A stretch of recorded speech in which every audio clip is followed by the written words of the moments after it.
Hi friends, welcome to flavour by Shiba channel. ಇವತ್ತು ನಾನು ನಿಮಗೆ ಬ್ಲ್ಯಾಕ್ ಗ್ರೇಪ್ದು ಜ್ಯೂಸು ಮತ್ತು ಬಟರ್ ಮಿಲ್ಕ್ ಮಜ್ಜಿಗೆ, ಮಸಾಲೆ ಮಜ್ಜಿಗೆ ಮಾಡೋದು ಹೇಗೆ, ಮತ್ತು ಕಲ್ಲಂಗಡಿ ಹಣ್ಣು ಜ್ಯೂಸು ಇದು ಮೂರನ್ನು ಮಾಡಿ ತೋರಿಸ್ತೀನಿ. ಅದಕ್ಕಿಂತ ಮುಂಚೆ ನನ್ನನ್ನು ಯಾರು ಇನ್ನೂ ಸಬ್ಸ್ಕ್ರೈಬ್ ಮಾಡ್ಕೊಂಡಿಲ್ಲ ಅವ್ರು ದಯವಿಟ್ಟು ಮಾಡ್ಕೊಳ್ಳಿ. ಜೊತೆಗೆ ನಾನು ಹಾಕುವಂಥ ವೀಡಿಯೋಸ್ ನಿಮಗೆ ಖುಷಿಯಾದರೆ ದಯವಿಟ್ಟು ಒಂದು ಲೈಕ್ ಕೊಡಿ. ಇವತ್ತು ಈ ಮೂರು ಜ್ಯೂಸನ್ನ ಸ್ವಲ್ಪ ಡಿಫ್ರೆಂಟಾಗಿ ಮಾಡ್ತೀನಿ. ಅದು ಹೇಗೆ ಮಾಡೋದು ಅಂತ ನೋಡಿ. ಇವಾಗ ಬ್ಲ್ಯಾಕ್ ಗ್ರೇಪ್ಸ್ ತೊಗೊಳ್ತೀನಿ. ಅದರಲ್ಲಿ ಬೀಜಗಳು ಇರುತ್ತೆ, ತೊಂದರೆ ಇಲ್ಲ. ಹಾಗೆ ಚೆನ್ನಾಗಿ ತೊಳೆದ್ಬಿಟ್ಟು ಆಮೇಲೆ ಅದನ್ನು ಮಿಕ್ಸಿ ಜಾರ್ಗೆ ಹಾಕ್ಕೊಳ್ಳಿ. ಬೀಜ ಎಲ್ಲ ಕೆಳಗಡೆಗೆ ಬರುತ್ತೆ, ಅದೇನು ಇದಾಗಲ್ಲ, ಹುಡಿ ಆಗಲ್ಲ. ಆಮೇಲೆ ಅದ್ರ ಜೊತೆಗೆ ಸ್ವಲ್ಪ ಹಸಿ ಶುಂಠಿ ಹಾಕ್ತಾಯಿದ್ದೀನಿ, ಒಂದು 4-5 ಪೀಸು ಸಣ್ಣದಾಗಿ ಕಟ್ ಮಾಡಿದ್ದು. ಮತ್ತು ಇದು ಶುಗರ್ ಪೌಡರ್. ಇದು ನಾನು ಶುಗರ್ನ ಪೌಡ್ರ್ ಮಾಡಿ ಇಟ್ಕೊಂಡಿರ್ತೀನಿ, ಯಾವಾಗಲೂ ಬೇಗ ಮೆಲ್ಟ್ ಆಗಲಿ ಅಂತೇಳಿ. ಸ್ವಲ್ಪ ನೀರು ಹಾಕ್ಬಿಟ್ಟು ಮಿಕ್ಸೀಲಿ ಇದನ್ನ ಗ್ರೈಂಡ್ ಮಾಡ್ಕೊಳ್ಳಿ. ಆಗ ಮೇಲೆ ಈ ಥರ ಪಿಂಕಿಶ್ ಕಲರಾಗಿ ಕಾಣ್ತಾ ಇದೆ, ಬಟ್ ಅದರದ್ದು ಬೇರೆ ಕಲರೇ ಒಂದು ಚೆಂದ ಕಲರ್. ಆಮೇಲೆ ಜ್ಯೂಸ್ ಫಿಲ್ಟ್ರ್ ಆದಮೇಲೆ ಬರ್ತದೆ ನೋಡಿ, ಇದು ಫಿಲ್ಟ್ರ್ ಮಾಡಿರೋದು ಜ್ಯೂಸು. ತುಂಬ ಟೇಸ್ಟಿಯಾಗಿರುತ್ತೆ, ಡಿಫ್ರೆಂಟಾಗಿ ಅನಿಸುತ್ತೆ. ನೀವು ಮನೇಲಿ ಮಾಡಿ ನೋಡಬೇಕು ಇದನ್ನು. ಗ್ರೇಪ್ ಜ್ಯೂಸ್ ರೆಡಿ ಆಯಿತು.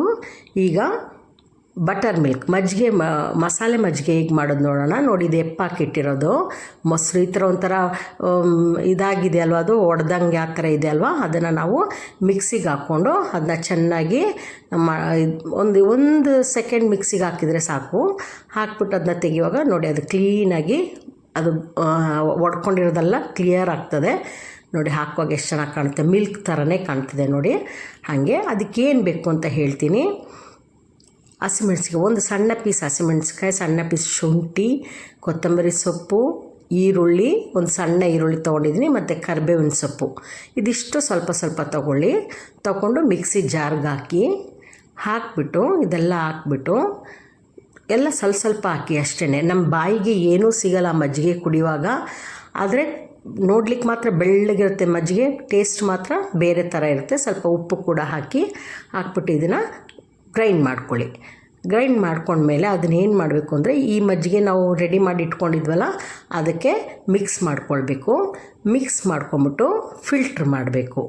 ಫಿಲ್ಟ್ರ್ ಮಾಡುವಾಗ ನಾವು ಅದನ್ನು ಫ್ರಿಡ್ಜಲ್ಲಿ ಇಟ್ಟು ಕುಡಿದ್ರಂತೂ ಇನ್ನೂ ಚೆನ್ನಾಗಿರುತ್ತೆ, ಕೂಲಾಗಿರ್ತದೆ. ಅದನ್ನು ಫಿಲ್ಟ್ರ್ ಮಾಡ್ಕೊಳ್ಬಿಟ್ಟು ಆ ತರಿನೆಲ್ಲ ತೆಗೆದಾಕಬೇಕು. ಸೊ ಆಗೇನಾಗುತ್ತೆ ಅಂದರೆ, ನಾವು ನೋಡುವಾಗ ಮಜ್ಜಿಗೆ ಥರ ಇರುತ್ತೆ, ಕುಡಿಯುವಾಗ ಅದು ಟೇಸ್ಟು ಫ್ಲೇವರೆಲ್ಲ ಸಖತ್ತಾಗಿರುತ್ತೆ. ಇದನ್ನು ಕೂಡ ಮಾಡಿ ಮನೇಲಿ. ಸಮ್ಮರ್ಗೆ ತುಂಬ ಒಳ್ಳೆಯದಿದ್ದು, ಹೆಲ್ತ್ಗೂ ಕೂಡ ತುಂಬ ಒಳ್ಳೆಯದು ನೋಡಿ. ಇದಿಷ್ಟು ಮಾಡಿಬಿಟ್ಟು ಫಿಲ್ಟ್ರ್ ಮಾಡಿಬಿಟ್ಟು ಈಗ ಕ್ಲೀನಾಗಿ ವೈಟಾಗೇ ಇರುತ್ತೆ ನಮಗೆ. ಅದು ಗ್ಲಾಸಿಗೆ ಹಾಕುವಾಗ ವೈಟಾಗೇ ಇರುತ್ತೆ ನೋಡಿ, ಎಷ್ಟು ಕ್ಲೀನಾಗಿ ಇದಾಗುತ್ತೆ ನೋಡಿ. ಅದು ಕುಡಿಯುವಾಗ ಅದ್ರದ್ದು ಇದು ಟೇಸ್ಟು ಭಾಳ ಚೆನ್ನಾಗಿ ಅನಿಸುತ್ತೆ. ಮಾಡಿ ಮನೇಲಿ ಅದನ್ನು. ನೆಕ್ಸ್ಟು ಕಲ್ಲಂಗಡಿ ಹಣ್ಣು ಜ್ಯೂಸ್ ನಾನು ಮಾಡ್ತಿದ್ದೀನಿ, ವಾಟರ್ ಮೆಲನ್ ಜ್ಯೂಸ್. ಇದು ಕೂಡ ಬೀಜ ಸಮೇತನೇ ಮಿಕ್ಸಿಗೆ ಹಾಕಬೇಕು. ಅದು ಬೀಜ ಹೆಲ್ತ್ಗೂ ಒಳ್ಳೆಯದದು, ಅದೇನು ಪೂರ್ತಿ ಗ್ರೈಂಡ್ ಆಗೋದಿಲ್ಲ. ಸಣ್ಣದಾಗಿ ಕಟ್ ಮಾಡ್ಕೊಳ್ಳಿ. ಕಟ್ ಮಾಡ್ಕೊಂಬಿಟ್ಟು ಮಿಕ್ಸಿ ಜಾರ್ಗೆ ಹಾಕಿಬಿಟ್ಟು ಇದಕ್ಕೇನು ಹಾಕಬೇಕು ಅಂದರೆ, ಸ್ವಲ್ಪ ಪೆಪ್ಪರ್ ಮತ್ತು ಸಾಲ್ಟ್ ಹಾಕಬೇಕು. ಶುಗರ್ ಹಾಕುವಾಗೆ ಇಲ್ಲ, ಇದಕ್ಕೆ ಶುಗರ್ ಹಾಕಬಾರ್ದು. ಪೆಪ್ಪರ್ ಮತ್ತು ಸಾಲ್ಟ್ ಹಾಕಿಬಿಟ್ಟು ನೀರು ಹಾಕಬಾರ್ದು, ಹಾಗೇ ಗ್ರೈಂಡ್ ಮಾಡ್ಕೊಳ್ಳಿ. ಅದು ವಾಟರ್ ಮೆಲನ್ ಆದ್ದರಿಂದ ಅದರಲ್ಲೇ ಬೇಕಾದಷ್ಟು ವಾಟ್ರ್ ಇರ್ತದೆ ನೋಡಿ. ಅದು ಗ್ರೈಂಡ್ ಆಗುವಾಗ ಹಿಂಗೆ ಒಂದು ಲೈಟ್ ಪಿಂಕ್ ಕಲರ್ ಬರ್ತದೆ, ಬಟ್ ಕೆಳಗಡೆ ರೆಡ್ಡಿಶ್ ಆಗಿರುತ್ತೆ. ಇದನ್ನು ಕೂಡ ಫಿಲ್ಟ್ರ್ ಮಾಡ್ಕೊಳ್ಳಿ. ಫಿಲ್ಟ್ರ್ ಮಾಡುವಾಗ ಬೀಜ ಎಲ್ಲ ನಮಗೆ ಹೊರಗಡೆ ಸಿಗುತ್ತೆ, ಏನೋ ಅದು ಇದಾಗಿ ಗ್ರೈಂಡ್ ಆಗಿರೋದಿಲ್ಲ.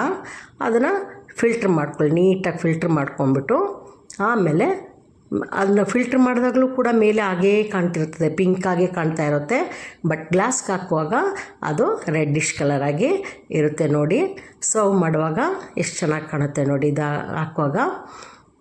ಇದು ಕೂಡ ಆರೋಗ್ಯಕ್ಕೆ ತುಂಬ ಒಳ್ಳೆಯದು, ಡಯೆಟ್ಗೂ ಕೂಡ ಒಳ್ಳೆಯದು ನೋಡಿ. ಈ 3 ಜ್ಯೂಸ್ನ ಇವತ್ತು ಮಾಡಿದ್ದೀನಿ. ಒಂದು ಬ್ಲ್ಯಾಕ್ ಗ್ರೇಪ್ ಜ್ಯೂಸು, ಇನ್ನೊಂದು ಮಜ್ಜಿಗೆ, ಮಸಾಲೆ ಮಜ್ಜಿಗೆ, ಮತ್ತು ಕಲ್ಲಂಗಡಿ ಹಣ್ಣು ಜ್ಯೂಸ್ ಮಾಡಿದ್ದೀನಿ.